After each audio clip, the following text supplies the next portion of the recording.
困った時にいつでも正解を教えてくれるドラえもんのような存在がいたらいいなと思いませんか？ネドションさんによると、実は私たちの内側にはまさにドラえもんのように今すべきことをすべて教えてくれる領域が存在するのだそうです。それが神様ダイレクトスペース。かつて右脳を中心に生きていた縄文人たちは、頭の思考ではなく、この体の内側の感覚と直結して生きていました。今回は現代の私たちがその神様ダイレクトスペースの情報にアクセスする方法を優しく紐解いていきます。画面はあまり見ずに、瞑想するような感覚でゆったりとお聞きください。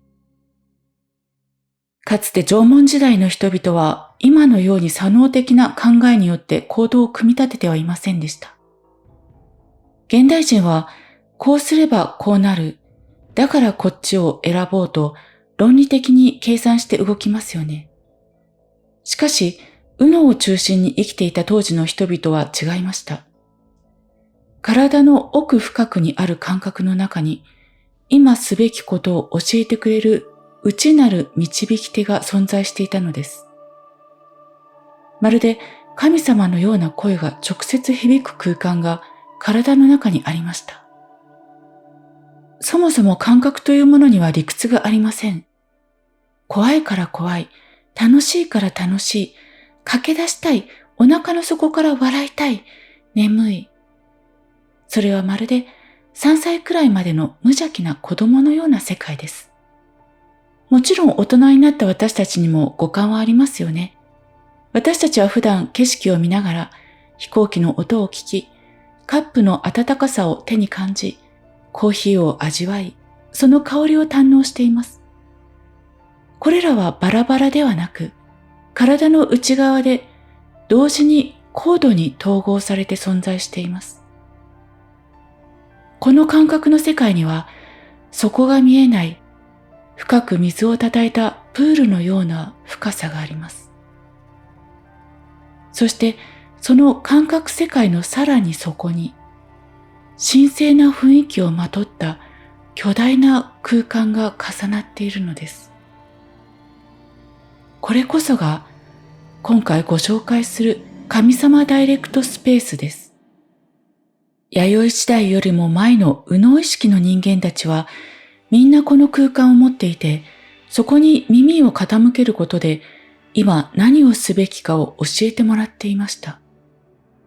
神様という言葉に少し抵抗がある方は、これを本能や野生の直感と言い換えてもいいでしょう。例えば海底で大地震が起きた瞬間、野生動物たちが津波の届かない山の上へと一斉に駆け出すことがありますよね。あれは思考の計算ではなく、感覚の底にある本能的な知恵が働いているからです。実は私たち現代人もこのスペースを生まれながらに持っています。ただ、ダイレクトにつながれなくなっているだけなのです。赤ちゃんのキラキラした瞳を覗き込んだとき、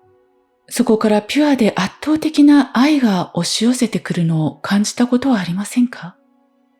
あの奥にあるのがまさにこの空間です。大人になると、それ自体を直接感じるのは難しくなりますが、その空間が反応している証拠なら、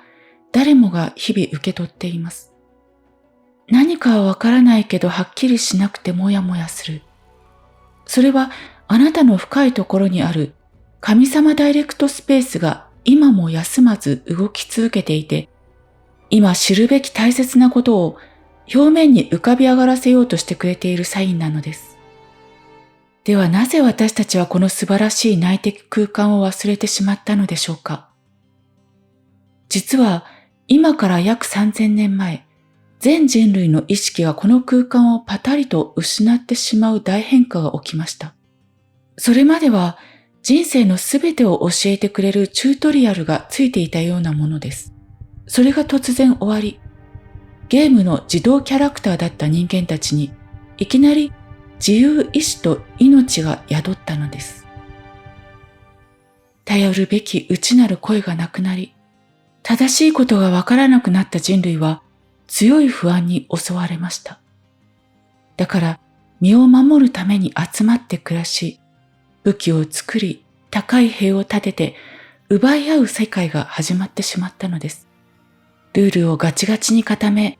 怯えながら安心を作ろうと奮闘してきた歴史。その左脳的な科学文明のラストスパートのゴールとして、今私たちの前に現れたサインが、まさに AI の出現なのです。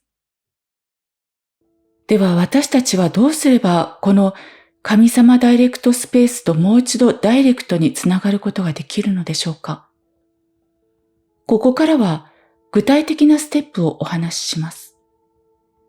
すべてはシンプルに上半身の内側の感覚を感じることから始まります。ネトジュンさんのワークでおなじみのエレベーター呼吸をイメージしてみましょう。体の中にエレベーターの床があるようなイメージをして、それを上下させます。息を吸った時に膨らむ肺のエリアから、エレベーターの底がコンと当たるお腹の底までの空間です。まずはこの上半身のスペースの内側をじっくりと感じてみてください。もしそこに何かもやもやするものや抵抗感、重さや硬さを感じたとしても、ジャッジせずに、ただそこにあるなぁと、一旦そのまま置いておきます。大切なのは、上半身全体の内側をありのまま、そして立体的に感じることです。意識を偏らせず、内側の空間そのものをキープする。これが基本の姿勢です。そしてこの立体的な空間感覚をできるだけ長くじっと感じ続けてみてください。意識を向け続ける、接続し続けるというイメージです。ここで最大のコツは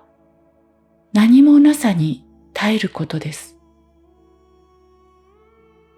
何か劇的な変化や感動的なメッセージ、面白い動きなどを期待してはいけません。禅の世界で座るためにただ座る。何かを期待せず、求めず、探さないと言われる感覚と全く同じです。この単純で軽やかな接続感覚、空間感覚をキープし続けることによって、私たちの体の神経系が少しずつ育っていきます。もちろん頭の中でぐるぐると思考が始まると接続は途切れてしまうので、最初は少し難しく感じるかもしれません。でも諦めずに続けていると、思考によって途切れることなく上半身の内側で立体的な感覚を維持できるようになります。すると勝手に神経系が変容していきます。まるで思考が掃除されていく感じと言ってもいいかもしれません。意識が常にその空間にあることで、神経系の電気スパークと馴染んでいくというような、接続とはそういうことです。でも何一つ特別なことは感じません。ただ空間として意識がそこにある。そうして空間に意識を置き続けていると、やがてその底から直感のビジョンがフラッシュするようにパッと浮かび上がってきます。それは大層なものではなく、ごく日常的なものです。郵便局へ行こう、トイレへ行こう、あの人にメールを送ろう。そんな一瞬の小さなビジョンを捉えたら、後回しせずに、すぐにその通りに行動に移してみてください。こうした小さな直感を行動に変える日常を繰り返したその先に、ある日突然、今までに見たこともないような大きなビジョンがあなたのもとへやってきます。その時、あなたは心の底から確信するはずです。